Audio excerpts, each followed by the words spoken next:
Welcome back to today's super professional podcast hosted by two people that know what they're doing. That's a guarantee.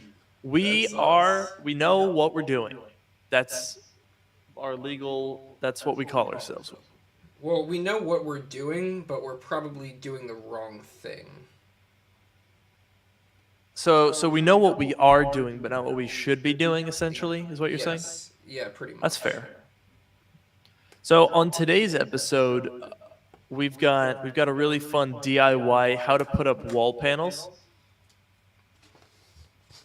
And so as you can see here, Noah, do you want to walk us through your methodology? Yes, so I'll sit down for a second here. Okay. Oh wow. So, and I don't even have my jacket on yet. I got to put the jacket on. Very, very professional job here. Yes, Yeah. so I put the wall panels up, I think it was 2 weeks ago at this point, and then they fell off the wall a couple hours later, which scared us because we didn't know what the sound was.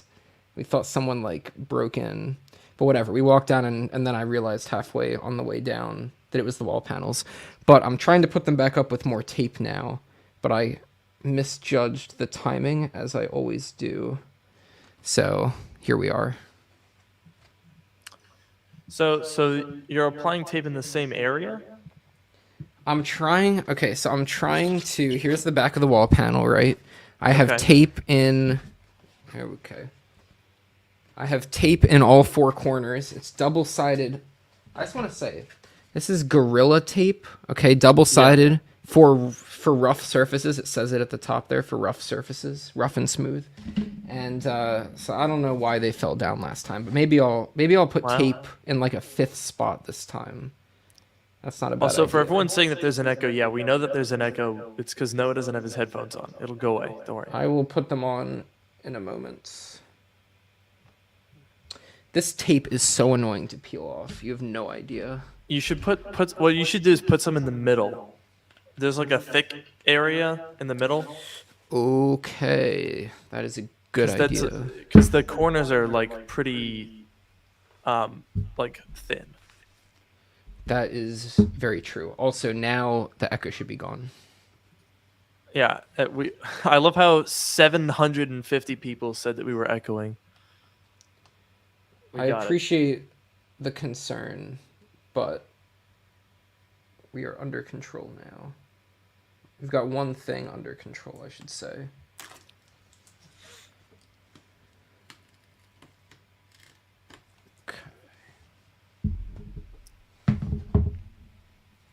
I like how there's currently one wall panel. So if we go into like real podcast mode, wow, that looks amazing. Okay, honestly, I'm gonna put the second one right here. Okay. And then third one will go here. Yeah. That's all you need. Well, And I'm I gonna mean, you're do the also rest of them.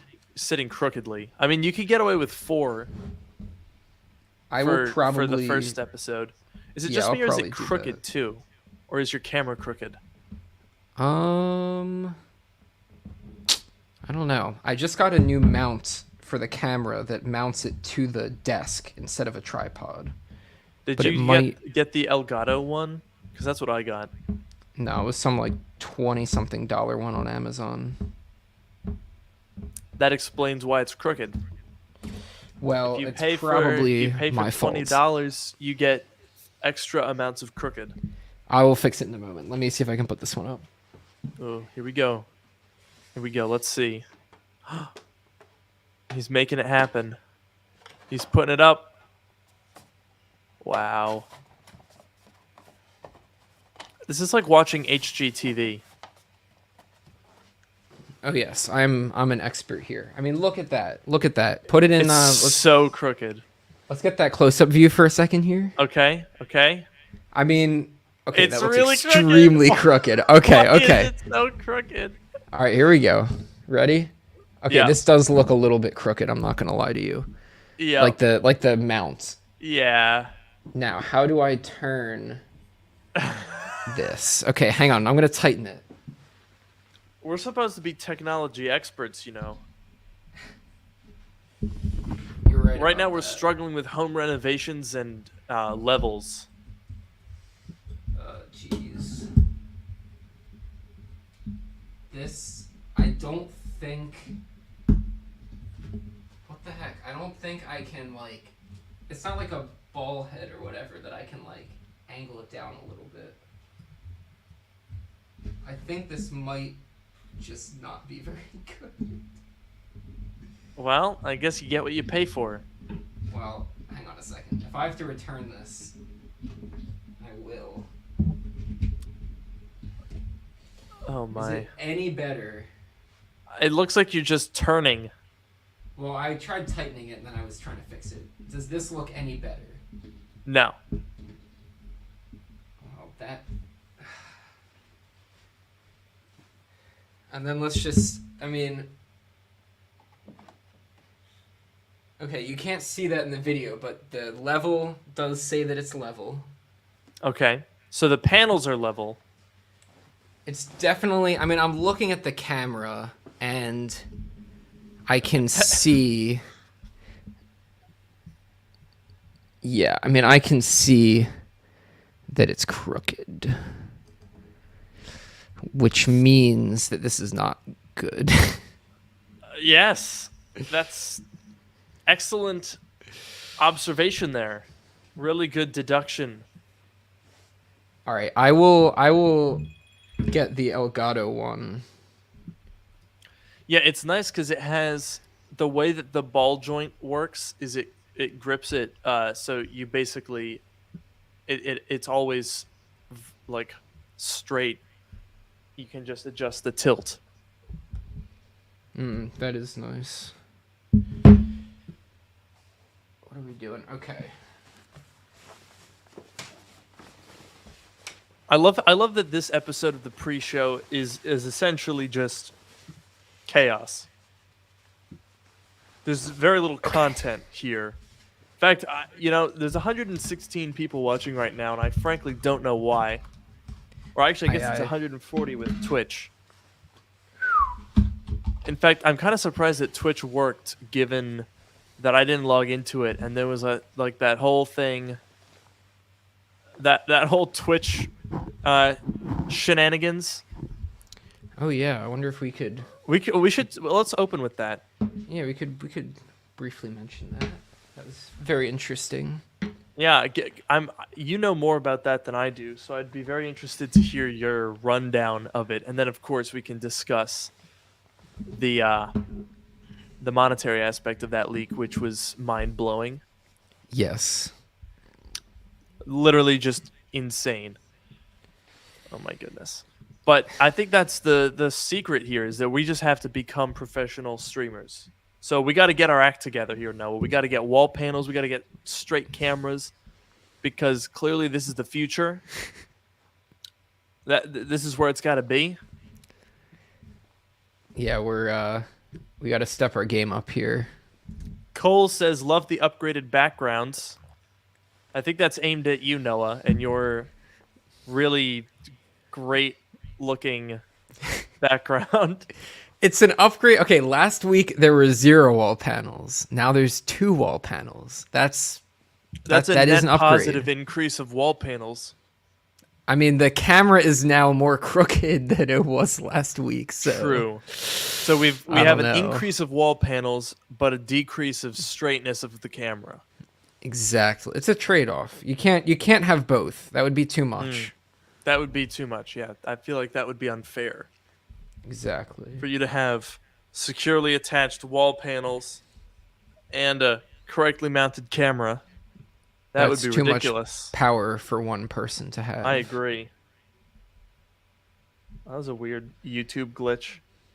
We're sitting at like 120 people concurrent, and then on YouTube it dropped down to like 3, and then it went back up. Something tells me that didn't actually happen. Anyway. All right, let's zoom us back in here. Look at that. Okay. Couldn't even tell, except for the really obvious and crooked line where the wall panels stop. I'll just sit. Hang on. I'm going to zoom out a little bit. Ooh, look at that. How's this? I'll just sit like this the whole time. Oh, perfect. You can't. No You one can't will be tell. able to tell. It's so natural. I just sit like this sometimes, you know? Ah, brilliant. I mean, that's like a normal and totally a usual thing that for people to do. Oh, That's yes. great. Well, it looks like it's 9 o'clock here, which means the sun is setting, and the mode is darkening. Uh-huh. You got your audio recording ready, big guy? I sure do. Fantastic. Let's go ahead and get cracking, shall we? All right. Welcome to Dark Mode, the podcast that brings you sage advice from two technology experts. And that's not just what we call ourselves, it's what our moms tell people when the wall panels fall off. I'm your host, Luke Miani. And I'm your host, Noah Rubin. On this show, we take questions from listeners, attempt to answer them to varying degrees of success, and maybe even have a laugh or two along the way. There you That go. was a great intro because I realized that our heads were not on center. Oh, and they're still not. I'm just getting higher up in my chair. Don't worry about that. If you're listening to this, just imagine a guy elevating slightly. And that's what happens. Very, very nice. See, the problem is the camera is now closer. The camera is now mounted on my desk for people who are listening, and it's now closer to me. So that's, I can't. That's why I'm higher up here. Can you not make the arm go higher up? I could raise. Oh, I guess I could raise it. Do we want to do Look that? at that. I mean, no, we don't have to do that now. We're not going to do that. Stop it. Stop it. We're not doing that. We're not doing more that. crooked. You're right. Okay. Oh my we're not goodness, gonna do Noah, that. we're trying to kickstart our career as professional streamers, and this is not how we're gonna do it. Everyone has to start somewhere. This is episode 25, so Yeah, it's I not feel exactly like we started starting. a while ago. But some people take longer than others, and that's okay. Yeah, it's taken us about a year at this point. But we're on our way. We're on our way. We're going to become famous Twitch streamers because if there's one thing that the past week or two has taught us, it's that, honestly, that's the future. It's the way to go. So Yes. there's been a recent data breach. I think it was, 127 gigabytes, which revealed a whole bunch of internal source code. We also got a sneak peek at Twitch is launching a Steam competitor, apparently. An unreleased Steam competitor was leaked. And then, of course, there was the salaries that Twitch had paid out to streamers. But Noah, do you want to talk a little bit about this data breach? Yeah, so I don't know all of the details, but I did read up about it a bit. Seems like a lot of data was leaked from Twitch, including their full, like all of their source code. And it wasn't just the code itself, but it was also the entire history of the code, the entire version control information. So basically, like 30 seconds, the way that coding works, or the way that like you write code in an environment like this is, each thing that you do, you're implementing a feature or you're fixing a bug or whatever, you write some code up, and then, maybe in fact you touch multiple files, whatever, you bundle that all into a single change, and then, you get some people to approve it and you submit it. So like there's each change, they're called commits when you're talking about like version control kind of stuff. So each commit is basically like one change to like one or more files in the source code. And when you have all of these commits, you can see how the code evolved over time. So you can jump back to any point in the past and see exactly what the code looked like at that time. You can see who wrote what code. There's like all this interesting information. So that entire thing leaked, which means that if you have access to it, you can basically see, I don't know if it goes back all the way to the beginning, but however far it goes back, you could see actually the evolution of Twitch from that entire time. You can see any code that was added, any code that was deleted or changed, who wrote it, like all that information. So there's a huge breach of the code, and then also lots of information like the money that we'll talk about in a moment. And The money. it was a lot of money. It was a lot of money. The money that the I guess is what the Twitch partners got from ads that run on the platform, I believe. So do we know actually if it was just ads, or was it like the what is it called? They have the subscriptions. What do they call them? We're literally Oh, broadcasting this on Twitch, but I forget the name. I know they're like subs, right? Subscriptions. Subscriptions and Yeah. like bits or something. I don't know. There's like all different kinds of things there. So is it all of that stuff bundled in there, or was it just from ads? Because if it's just ads, then that's literally insane. I believe it's everything from Twitch was bundled in there, but any external like, brand partnerships or whatever, obviously those are not included. Yeah. So that's pretty crazy. Because let me see if I can pull up here the image of how much these people were making. Because what in the heck? Oh my gosh, it was just ridiculous. Let me see if I can find the list. Ah, I got it. Haha. Let me zoom in to make. Oh gosh, oh no, this website's covered in ads. Oh boy. Oh my gosh. We'd like Wait, to did show you you notifications for the latest news and updates. Do I want to get Valorant and League of Legends updates? No. I'm quite all right. Thank you very much. Oh my gosh. Okay. I was going to ask if you were the one that leaked all of this information, but I guess if you're finding it on this website that's covered in ads, then it probably wasn't you. Yeah, I think that's safe to say. So let's go ahead and pull up this really beautiful website. Are you guys ready? If you're listening and you're not watching live, imagine a really ugly website, because that's what we're looking at here. But oh Oh my god. jeez. Look at these amounts of money. I I Oh, first of all, I'm noticing here that the in the rank column, it goes 1, 2, 3, 4, 5, 6, 7, 8, 9, 10, 11, 12, 13, 14, 15, 16, 17, and then a million. Or is that 10 million, and then 18, 19, 20, and then 10 million person got $0. So there you go. Are there even 10 million people on Twitch? Probably. There might it's probably just like whatever placeholder. I guess that person must not have ads turned on, or maybe they got like Well, they made it limited, onto or the I don't list know. here. So Yeah. that's something. But my goodness, the 25th largest Twitch streamer, total payout from August 2019 until October 21. So that's the information that leaked here. So that's, what is that, a year and 2 months, year and a month roughly. So, sorry, 2 years, Yeah, I meant. 2 years and 2 months, or 2 years and a month. Yeah. So you're talking about 24 months here, and well, I guess we could call it 26. The top Twitch streamer, Critical Role, who, by the way, I don't know who any of these people are. No, literally no idea. I don't think I recognize a single. Okay, I recognize the name Shroud, but I've never watched them. I recognize the name Tfue. Is that even? I don't even know if I'm saying that right. Hmm. This shows you just how far out of the know-how we are on this topic. But let's just, we're talking about $9.6 million in just over 26 months. That works out to $369,000 a month. First of all, nice. That's Nice. pretty. That's pretty epic.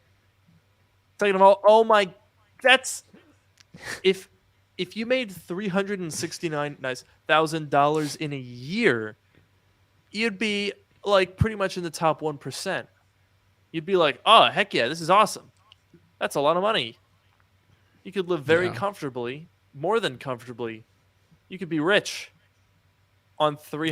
370 grand a month, a year, and they're making that every month. Just off of ads, not even counting brand deals. Oh my god. I'll tell you one thing. If I was making $370,000 a month, I would delete my email. No one would ever be able to sponsor me. What could I possibly want more money for at that point? Yeah, that's true. Because I feel like you've talked about this before, but you make like, what is your breakdown between like money you make from ads and from sponsorships? They're like, around somewhere around the same ballpark. Is that right? Oh, in terms of like proportionally, Yeah. my ads from YouTube are more than my sponsor ads, but I don't have a sponsor on every video. And a lot of my views, it's maybe we could talk about this at some point, but here I can maybe pull this up a little bit here. I'll pull up for demonstration purposes my analytics. I think I have to sign in again. Oh yeah. Of course. Of course, we love two-factor authentication.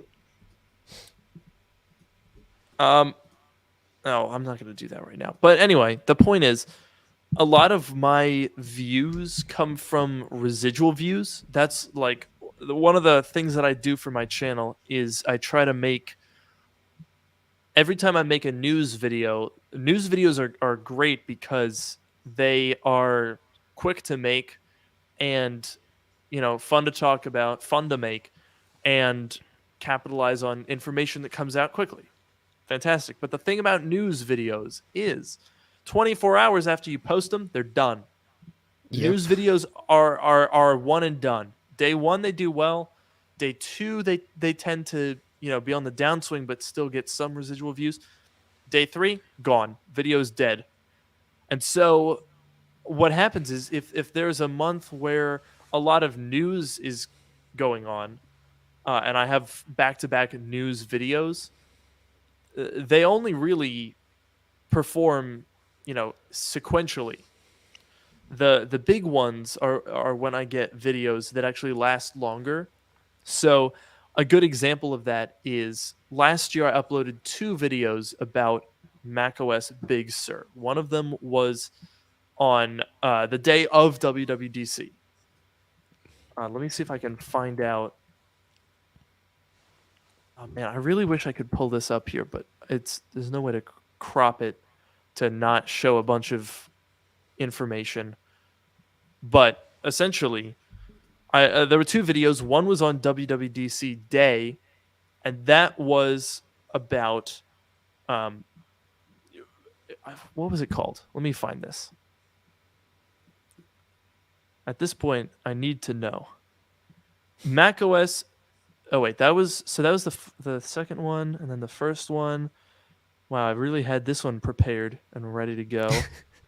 Just super fantastic. Okay, here it is. So on June 22nd, 2020, I uploaded macOS Big Sur hands-on first look. And that's a video. I've done those since 2018. And basically what we do is I get the developer beta and talk about the new features of the new macOS operating system, but do it like hands-on rather than just regurgitating what Apple tells you in the keynote. I like show the actual features working and show it whatever is available in the developer beta. And so that's the first macOS video. And then on November 12th, 2020, I uploaded macOS Big Sur tips and tricks for beginners. And that was when the actual OS came out, going over some of the top features of it. And these 2 videos are a perfect illustration of the difference between like new views for like a news topic versus residual views, which make up a lot of my revenue. So the 2 videos are very close in views.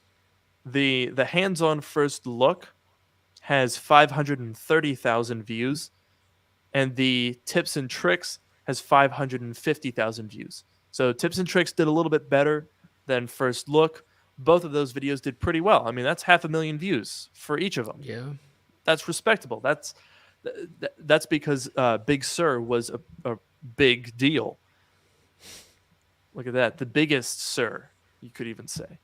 But what's interesting is if I go into the analytics graph, which I wish I could show you. Maybe I can, actually.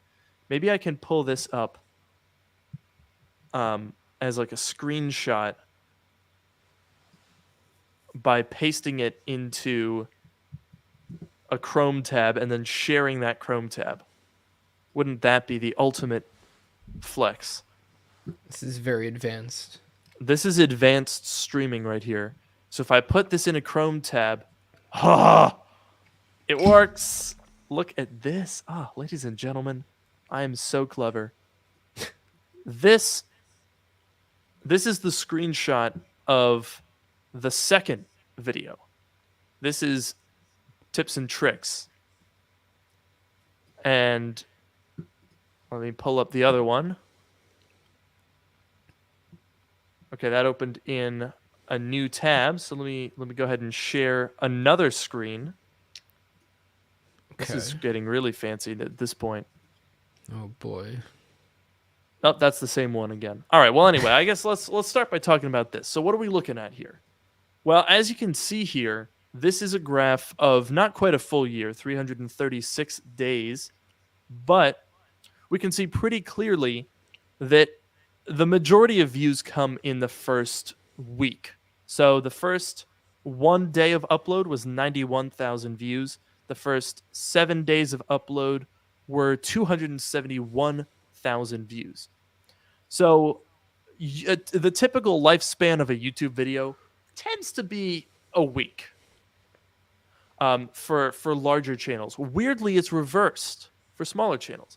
Smaller channels very frequently, back in like 2018 when I was first getting started, it was almost a certainty that a video would do better later. The first day views were always pretty bad because when I had 20,000 subscribers, there weren't really all that many people sitting around waiting for an upload that were going to watch it on day one. So most of the views came later on, but that changed very quickly. And I can pull up an example of that if people are interested. But the first 7 days we're looking at here is where it gets to that first apex there. And then the curve levels off. That's something that usually happens sooner, but this was an example of a video that does well over time. So you can see here that it gained, I guess, from about 300,000 views to 550. So I guess 250,000 views, which came in very slowly over the course of almost a year. And so if you think about that from an ad revenues perspective, that's a video, the work is done, it's uploaded, but it's just sprinkling a couple of dollars a day over the course of a year. Nothing that you're going to notice really, but when you get a bunch of these types of videos, it starts to add up a little bit. Now, if I share the other screen, let's see if I can correctly do this. This is the graph for the hands-on first look of macOS Big Sur. You can see a pretty clear difference in these two graphs if you're watching live with us. So whereas the previous graph had a noticeable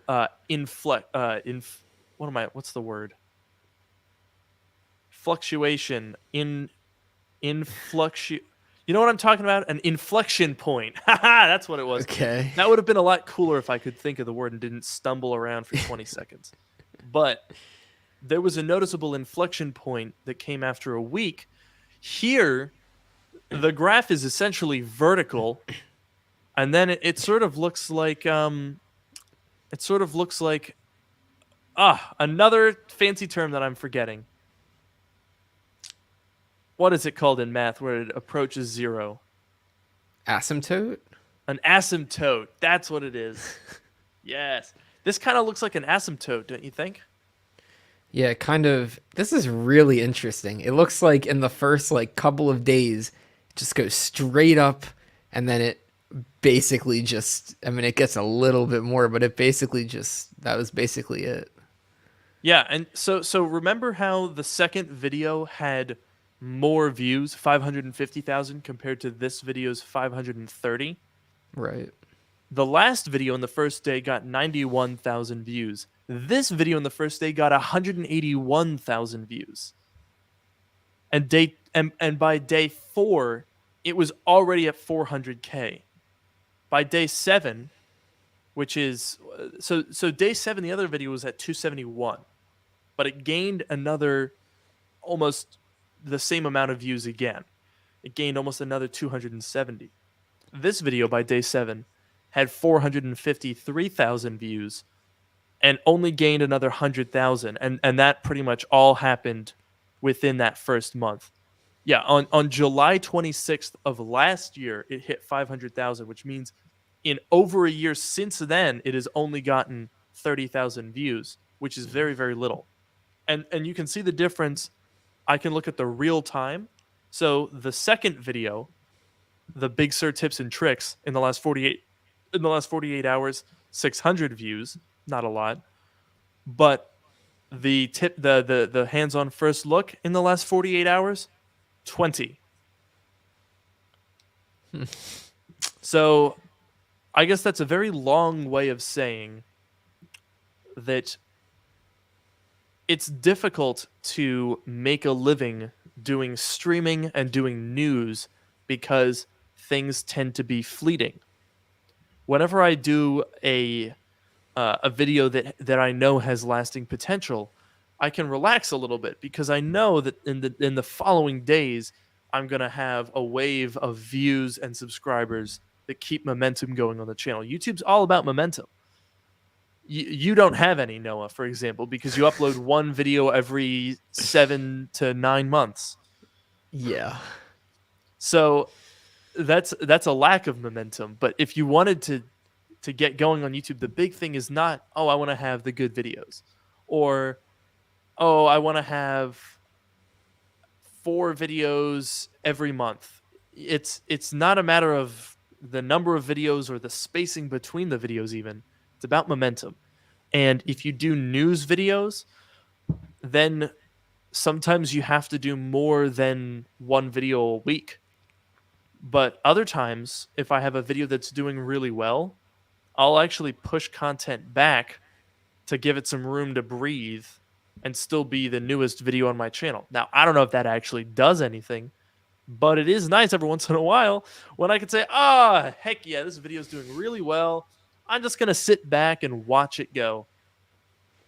The You know, iPhone video is an example of that. yeah, I have to say, I know it's very easy to like dunk on the streamers and be like, oh, they just sit in front of their computer and play games all day and whatever. And like that's a whole other discussion that can be had. But like those top streamers, they're working I mean, they're working like they're working every day.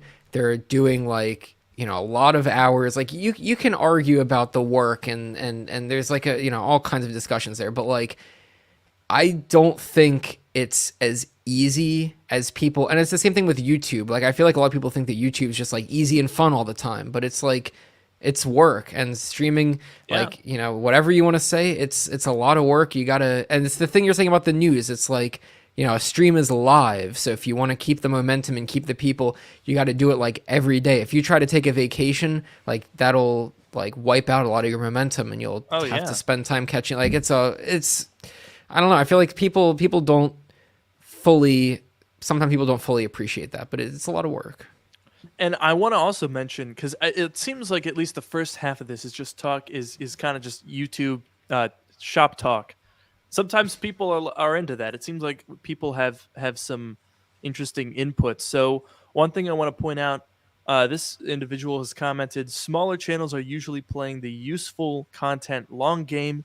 Channels with 1 million subs are going for entertainment, which serves a shorter window of time. That's a good point. Yeah, because whenever you look up like how to do certain things, tutorials or specific niches, what you'll find is a lot of small channels. That's where a lot of small channels find their niche. That's where I found my niche. Like back in like 2018, when I uploaded a news video, everyone's like, "I don't care about you. I don't give a crap what you have to say about news. Like, what do you care if you think Apple's going to do something? Who are you? You're just some guy." But when it was like, "Hey, let's upgrade an old iMac," then that was a niche that could be filled. And I'm honestly really grateful that I can still upload that type of content because I really like it. And that was sort of the niche that I found. And I'm glad that it has scaled. Although it is worth noting that it's not my primary view source. In the old times, 2-3 years ago, that's where all my views came from, and a lot of long-term views. But what I've noticed is as my channel has grown, some of the same types of content that I would do 3 years ago actually get less views now with 300,000 subs than they did with 30,000 subs. Hmm. It's an interesting little experiment almost, because and it would be very similar videos, because a lot of YouTube is you find something that works, you essentially skyscraper technique. That's what a lot of people do in search engine optimization. You can kind of do that on YouTube. You see, oh hey, this is a video that I did that worked.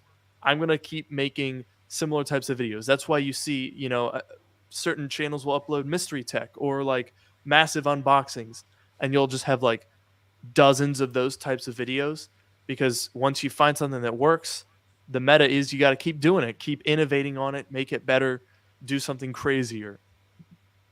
But weirdly enough, when you go from like micro influencer to like macro or like mid-size or whatever you want to call it, sometimes it doesn't scale.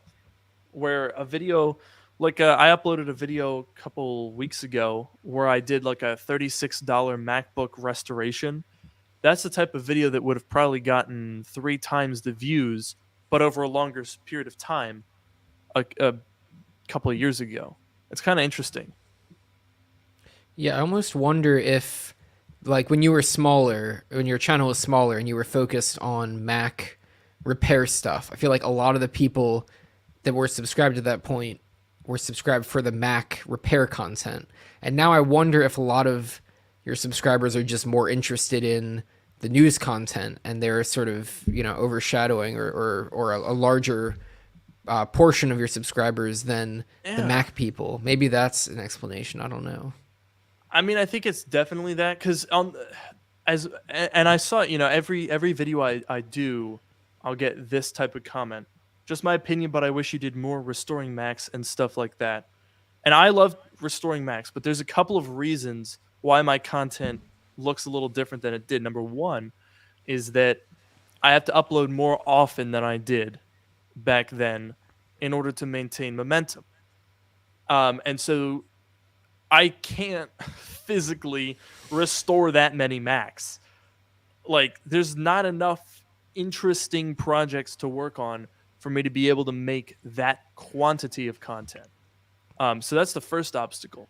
The second obstacle is kind of hand in hand, which is, you know, there's only so many Macs that exist, and I've restored a lot of them.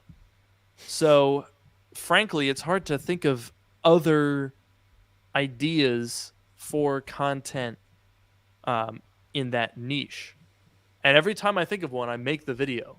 But I actually probably make a similar number of videos on the topic as what I used to. It's just that I used to upload a lot less often. So that goes into that. And I absolutely love doing that content, but it takes a really long time.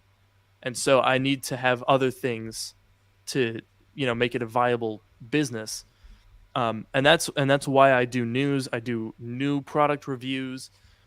Even the stuff like the crappy Intel ads, which we can talk about Oh yeah. after the break.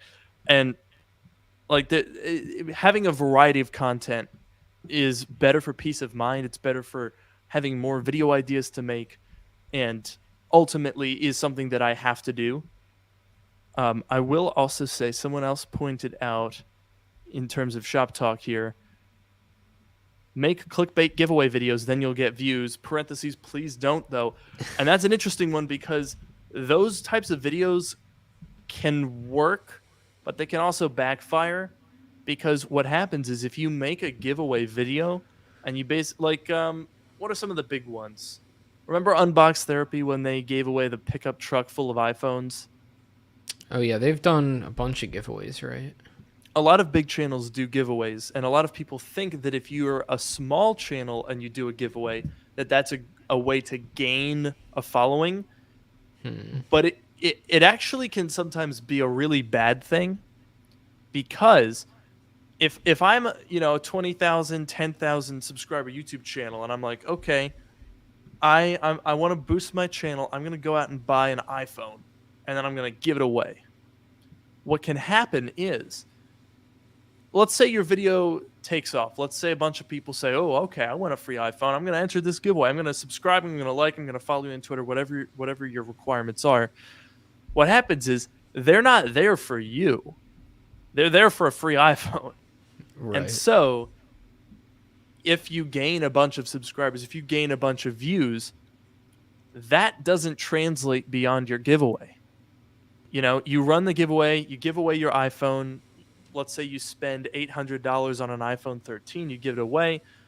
Guess what? All you've done is gotten yourself a whole bunch of dead subs, because once you've given away the iPhone, they've lost. They're not, you haven't given them your content, you've given them a sweepstakes, and it doesn't translate that well into gaining returning viewers. It's a good point. Unless you're like Mr. Beast and every video is just giving away tons of Well, that's stuff. because I guess that's when you make the giveaway into the content. Yeah, yeah. Like if you're a small channel and you say, okay, I'm gonna come up with a game show. I'm gonna go out on the street. I'm gonna ask a bunch of tough questions and give away stuff to people. Billy on the Street style. Maybe that's a way to get a valuable following, because that's then people are following for the video, not for the Right. chance to win. And so larger channels do it as a way to boost engagement, but smaller channels do it because they think it'll help them grow, and it doesn't. And they end up just losing whatever they spent on the phone and not getting that return in ads. It's very, very rare that actually happens.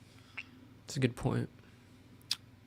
So at this point in the podcast, I feel like I've been talking a lot. I got to give Noah more of a chance here.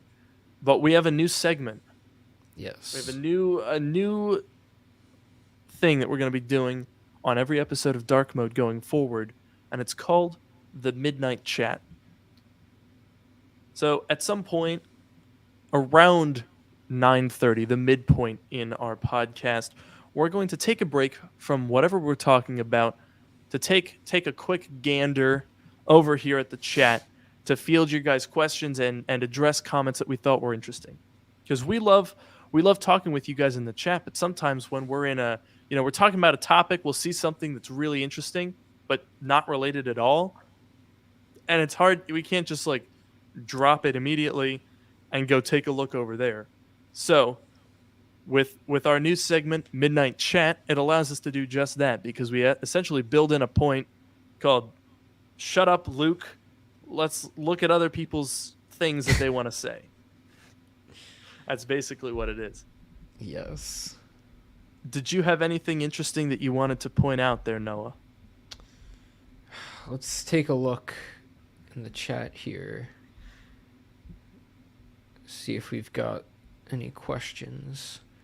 I did see there was a nice super chat. A little bit. Oh yeah. Someone said, "Here's a little thanks for all the Mac advice you've given me. I've bought 2 Macs and my iPhone based on your advice." So thanks. That's very nice. Look at that. Oh, I've got a good one.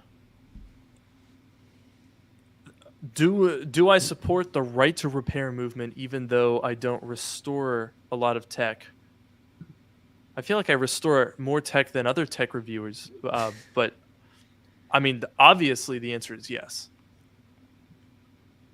Right to repair is the biggest thing. I've got a whole video idea that I wanted to do at some point. I'm waiting for like a relevant event to publish it, but there was I don't know if you saw this on Reddit, but there's every once in a while someone's MacBook catches fire or something, and they're like, "Oh my gosh, MacBook caught fire," and I guess some people say, "Oh, Apple bad, ha ha ha," but other people say, like Apple would say, the reason that you can't repair your stuff is because it's dangerous. What if you hurt yourself? And that's an argument that has come up against right to repair. And some people say it's valid. Some people say, like, oh, we should be protecting people. Like, when you open up an iMac, there's exposed power supplies that can be very dangerous. You shouldn't be allowed to do it.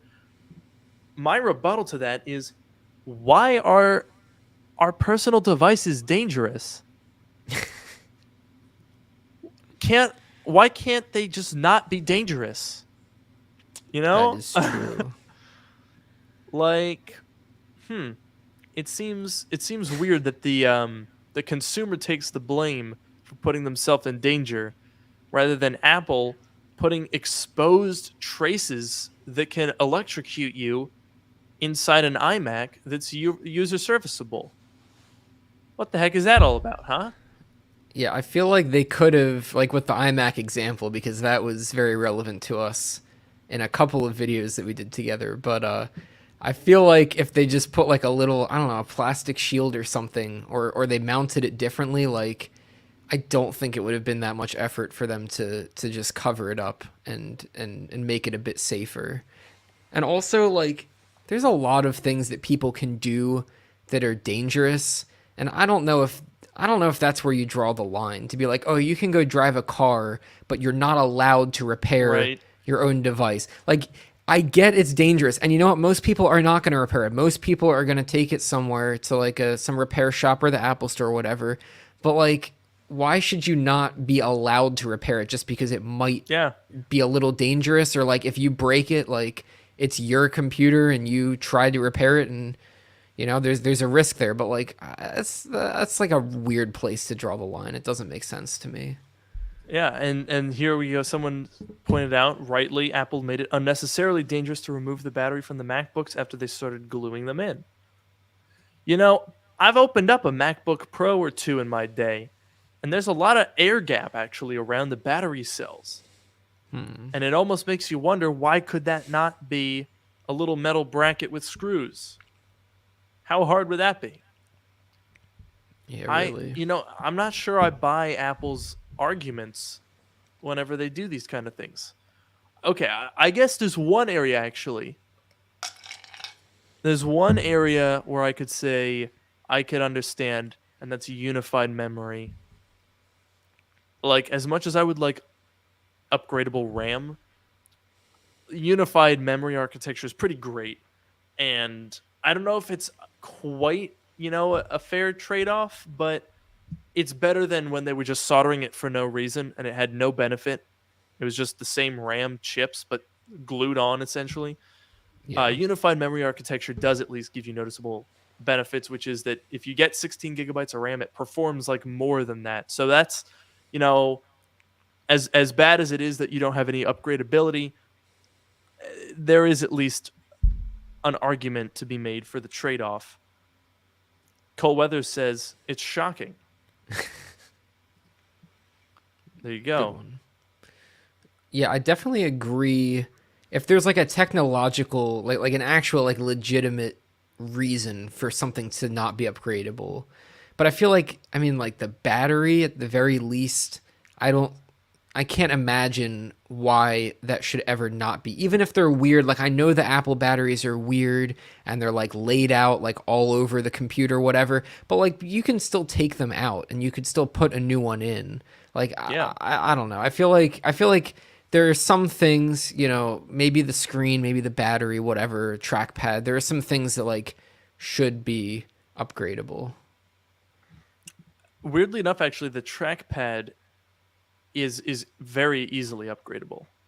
Even Even still. though it's behind the batteries, it's pretty easy to replace a trackpad. So that's good. Keyboards are not. That's one that bugs me because keyboards are pretty easily damaged through like water damage. Like it's pretty easy to fry a keyboard without frying the rest of a computer, and you essentially have to replace the whole top case. I don't know. It's interesting because any issue that you have with a Mac, you crack a screen, you can replace the screen. You fry a logic board, you can replace the logic board. You fry a keyboard, you can replace the top case. But the issue is that they kind of break it down into four parts. And if you want to fix something, you got to replace one of those four parts. There's not really a whole lot of in between. Like I would love if let's say you crack the glass, if you could replace the screen without replacing the metal housing. That would be great. Not necessarily from a cost effectiveness. Like I'm sure it would still be expensive or whatever. That's not what we're concerned about. It's an environmental thing, you know, because if you crack your screen, it's useless, and you gotta like recycle it or throw it away, or someone has to deal with it. It's a lot of labor to deal with. So, uh, I don't know. I feel like it's really not that deep, and most people probably aren't gonna upgrade their stuff. So it's not like everyone's just gonna be starting to like poke around in their iPhone and zapping themselves on stuff. Yeah. I Let's get to another one. Why do we prefer Macs over PCs? Noah, do you want to start off with this one? Sure. That's a good question. I personally, I will say this: I have Windows 10 installed in Boot Camp that I use for games. Although recently it stopped working. It blue screened, and like every time I tried to boot it, so I had to wipe it and do a fresh install. But that's beside the point. It was that was not good. But yes, I do try to keep Windows 10 for games because Windows is obviously better for gaming. I personally don't game all that much, pretty infrequently, and actually a decent number of the games that I do play are available on the Mac on Steam anyways. Oh, But that's a whole other discussion. The main reason why it's an interesting I really like the first of all, I like the design. I like the way it looks. I think it's a lot cleaner than Windows. Just like the overall look and the user experience and like just the way that it works is just a lot cleaner than Windows. I really like of obviously being in the Apple ecosystem, and you have like iMessage and AirDrop and all of the iCloud syncing, all that stuff. And there is a little bit of that on Windows if you get the iCloud like thing that sits in your taskbar, but obviously it's not the same. And the main thing that I really like about it is Mac OS is built on top of Unix, which is the same sort of underlying system that Linux runs on. So all of these development tools and frameworks and these kinds of things that work well on Linux, because Linux is sort of where a lot of this stuff happens. So like all of that stuff will run on a Mac. Usually without any issue or a lot easier than it will on a PC. So like you absolutely can write code on a PC.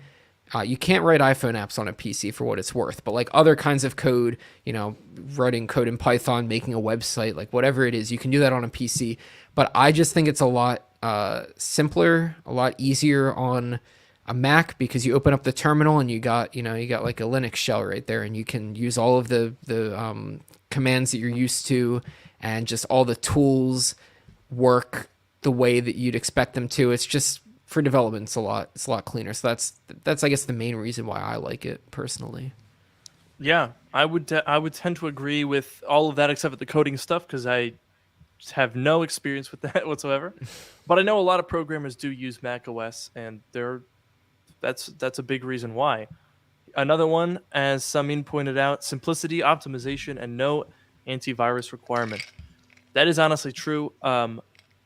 I consider myself to be reasonably proficient in preventing against bloatware, but even then, Windows tends to get filled up every once in a while. You're like, dang it, they got me. And then you got to like hunt through to uninstall some like weird search browser thing that shows up on Chrome. Remember when that happened? It's not been Yeah. as bad lately, but it used to be really easy, and you'd end up with all of these like crummy bloatware garbage programs sucking up all your RAM and cluttering up your screen. It was awful. Yep. My Good old brother, days. my brother was like 11 years old. He used to do a lot of Minecraft modding on Windows, and he would download stuff from sketchy websites, and his entire desktop was just a nightmare. Oh, It no. took me like hours one time to go through and just clear all of the junk off of it because it kind of preys on, if you don't know what you're looking for, it's pretty easy to get caught. Also wanted to shout out here to Tony. Really enjoyed listening in tonight. Thank you. Thank you, Tony, for the super chat. Glad to have you. Here we go. Any thoughts on Squid Game? I haven't started it yet. Have you, Noah? I haven't seen it, but the first time someone said Squid Game, I didn't know it was a TV show, and I thought they were talking about the game Splatoon. You know that game? It's the Yeah. game because like they're all squids, right, in the game. So when they said Yeah. Squid Game, I thought they just forgot the name of Splatoon, and then eventually I found out it was a TV show. But no, I haven't seen it. Yeah, I've been meaning to. Everyone's talking about it, and I feel like I'm gonna be characteristically late to the boat. I feel like I'm already late because I feel like people are already like, "Oh, everyone's talking about Squid Game now. I'm over Squid Game," and I'm like, I haven't even started it. What if I really like it and want to talk about it? Yeah, I know. Here's Oh another man. question here. Is Facebook on the decline? We did have the whistleblower, the Facebook whistleblower, that 60 Minutes interview, which I didn't watch, but I was reading about how Facebook basically prioritized money over everything. Can't exactly say I'm surprised. Yeah. And also the Uh, outage. I can't believe I oh, we didn't talk forgot to about that mention that. outage. Yeah. That was Oh my crazy. god, that was nuts. So I saw some murmurs on Twitter about what had caused it, but I don't know if you maybe had a little bit more expertise and could shed some light on how that came to happen. Yeah, I don't know all the details, but I was reading about it. I think basically what happened, it has to do with DNS, which I think I mentioned last week as well. But basically, DNS is where it's the system where when you type in a website like youtube.com, DNS is the system that will figure out which IP address is associated with that website. So you type in youtube.com, the DNS server will tell you, oh, you want youtube.com, go to this IP address, and then and then your browser can connect to that IP, connect to that server, and load the data, whatever. So that's what DNS is. And I think what happened was a bunch of Facebook's DNS records got deleted somehow. Maybe I don't know if I guess it was an accident or maybe something expired somewhere or whatever. But like a bunch of DNS records got deleted, and so when you tried to go to Facebook.com, it didn't know, or it wasn't just Facebook, it was like all of their properties. But when you tried to go to one of them, it wouldn't know where the server Mm, was. And then the I do people that were remember trying to that. fix it were having problems because they couldn't even like connect to the servers and like the internal tools and stuff that they Uh, needed to fix it because all of the DNS records were like gone. It was like that's why it took so long. It was like a giant oof. mess apparently. Wow, that's bad. So was it? Do we know if it was like a cyber attack or negligence or a disgruntled employee or something? I don't know. I don't think I'm honestly not sure, but I don't think that it was an attack. I think it was.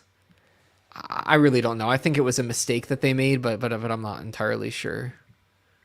I find it interesting to answer the question of is it on the decline. I think it's on the decline depending on what generation you're in. Because I'm pulling up this. My parents and I were laughing about this for ages in our like our my hometown's like local Facebook tab.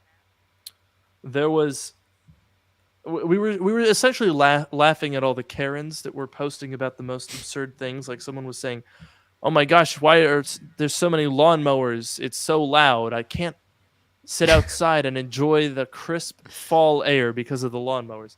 It's like, okay, don't live next to other people, I guess, is your solution for that. But this one was really funny. And this is sort of like a peak Facebook post. The title of the post is anyone missing a crab? and Okay. short and sweet. This live crab just randomly showed up in our backyard. Is anyone missing a crab? So there you go. I guess Facebook has become the foremost location for crab search and rescue operations. So I guess in that sense, it's not declining. That's an important service. Facebook average monthly users. Yeah. Okay. So I guess this pretty much kind of debunks. I don't know if Facebook is on the decline, but they're certainly not in trouble. They have 2.89 billion monthly active users. I think they're doing just fine. That is pretty interesting. But you know what? You Wow. know what I'll say. I feel like I feel like their reputation has definitely taken a Mm, lot of hits. Obviously, Cambridge Analytica and like all the other mm, stuff, their reputation take a lot of hits. But I will say that it was very very smart of them when they bought. You know, they own Instagram and they own WhatsApp. And whatever yeah. you're gonna say about Facebook and like Facebook, you know, people like the younger people aren't using it as much and it's going out of style, whatever. Well, the younger people are using Instagram, and in, you know, WhatsApp not used as much like in the United States, but internationally, like everyone uses that. That's like the app that people use in a lot of, I know a lot of like Spanish speaking countries use WhatsApp for like everything, and you know, probably some European countries and other countries, but you know, Facebook owns them. So whatever you'll say about facebook.com, you know, they've got plenty of backup plans.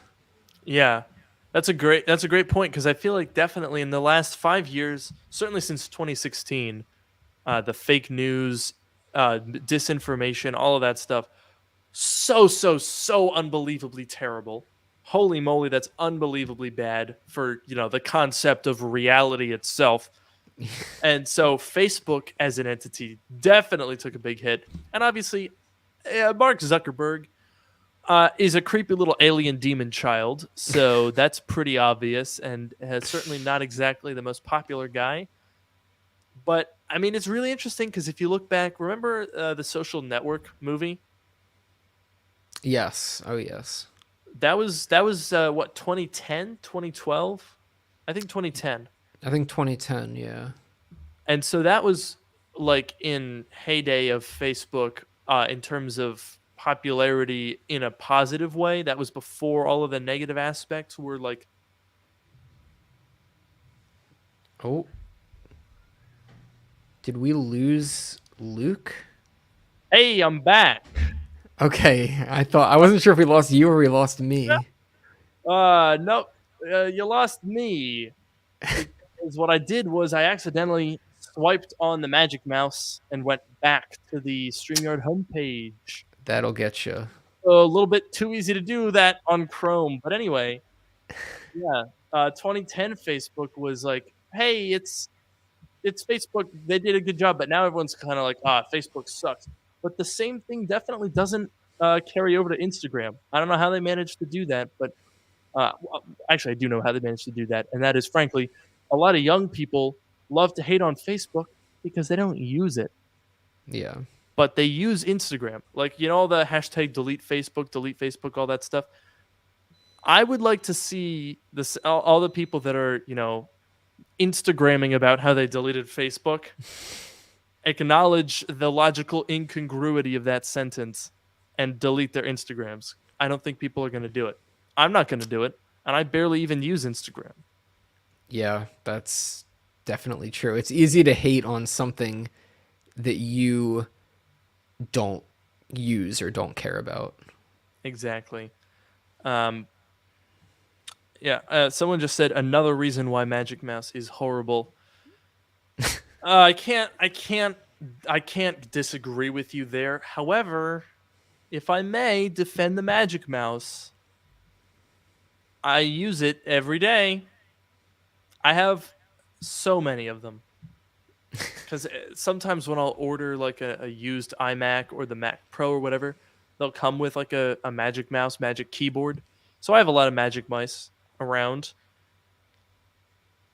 I kind of like them, Noah. Noah, help me. I need an intervention because I Oh like the man. Magic Mouse.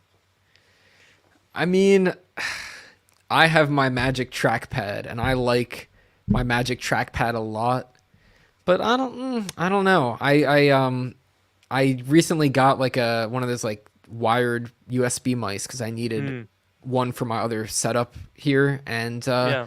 it's kind of, I don't know, something about like moving it around, clicking the buttons, like I don't know, something I Clicking the don't buttons. I can understand why you might like, and you still got the multi-touch though. That's See, pretty the good. multi-touch is so the reason that I use the Magic Mouse. Oh, look, we can see our StreamYard reflection in the mouse. That's so cool. The reason that I use the Magic Mouse is because when I'm in Final Cut Pro, I can scroll through the timeline with side to side motions, and that's just the best thing in the world. Yeah. There's not a lot of mice that can do that. When you're on a normal mouse, it's a lot harder to navigate Final Cut Pro. Final Cut Pro is manufactured with multi-touch in mind, Hmm. and I really like the Magic Mouse for that. Also, weirdly, I don't know if this makes me a strange man, but I use the Magic Mouse for Photoshop, and I'm weirdly very good at it. Like I'm really precise. I don't know if you knew this, Noah, but all of my thumbnails where there's like my silhouette, I cut those all out by hand. Really? Yeah, Like because like whenever I have to do that, I use like the magnetic lasso tool or something. and it looks terrible, right? Yeah, but you use this regular. Well, all right, I that's use pretty the eraser impressive. tool. I do it by Okay. hand.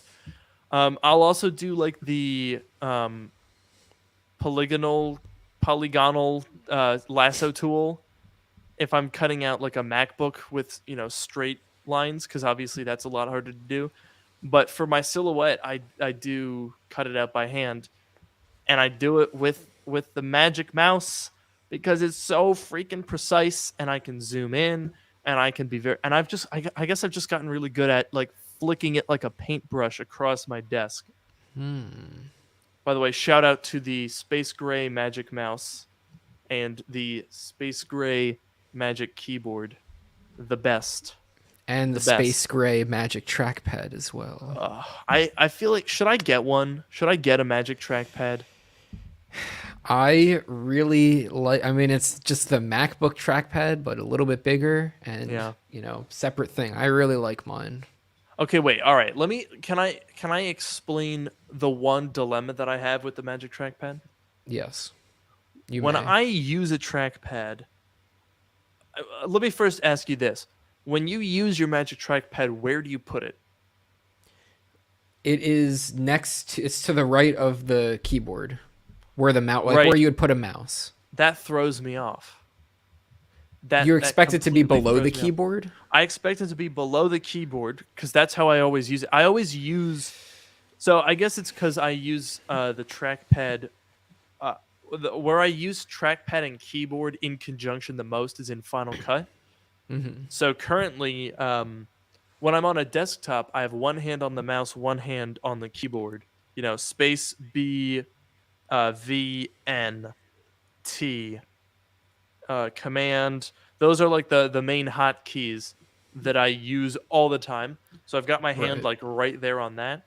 If I'm using a trackpad, I do like this weird double claw grip where I've got my thumb on the trackpad and my left thumb on the trackpad, my right index finger on the space bar, my left index finger on the B key.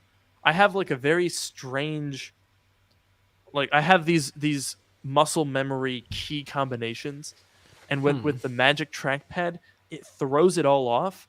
And the main reason is I use my left hand for hotkeys, but I'm also a left-handed person, so I can't use the trackpad with my right hand. It just feels weird. That's really interesting because I always use the Magic Trackpad to the right of the keyboard like a mouse. I never really thought about because like obviously yeah on the Mac it's below and like I guess you could just put the trackpad below. It might not be the same experience, but like I've never had I don't have any hand positions like that like the muscle memory, but that's interesting. I've never thought about like how they're kind of different. It just kind of works for me. Look at that. I've just come out as left-handed. I don't know if I've ever officially said that. It's a big deal, actually. I'm But so yeah, I mean, proud you're of right. you. I'm very brave. But yeah, I mean, if I didn't have all of the muscle memory things, I probably wouldn't find it that big a deal. I gotta just get one at some point. I think the big issue is I don't want to spend $70 or whatever it is. Isn't it an extra 50 if you add it at the time of purchase or something?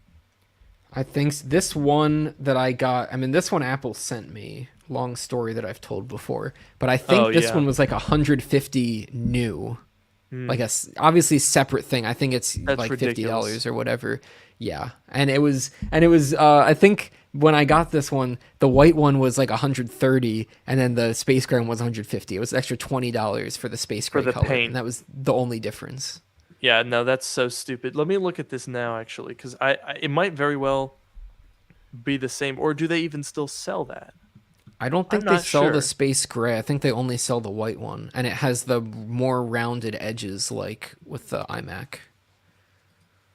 Okay, so it looks like you can. Gosh, why is it so hard to find these things?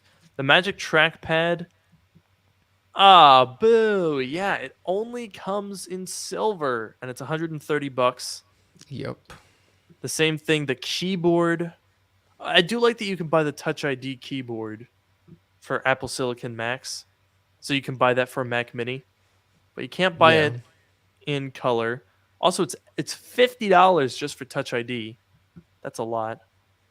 It's $100 for the normal keyboard, $150 for Touch ID. Those accessories will get you. I'm sure Apple makes pretty good Oh amount my on those accessories. God. Their profit margin, it probably costs them $20 and they sell Yeah. for $150. Yep. I would just Their go on margins are eBay. crazy. Get Yeah. a space gray Magic Trackpad. See what you think. You could put it below the keyboard and see if it's good enough for your muscle Yeah, I memory. might have to do that. But you know what I definitely have to do? What do you have to do? Is segue into us wrapping up this episode, the 25th episode of Dark Mode, a quarter century. That's how it works. Uh-huh. So thank you guys so much for joining us. We hope you had some fun. Hope you had. Let us know what you think of our new midnight chat section. We'll be doing that every week. Yeah, it'll be good to get some more. Trying to get even more chat interaction in here. It's always a good thing. Always a good thing. All right, thank you guys so much for listening. I have been your host, Luke Miani. And I've been your host, Noah Rubin. We will see you next week. Have a great night.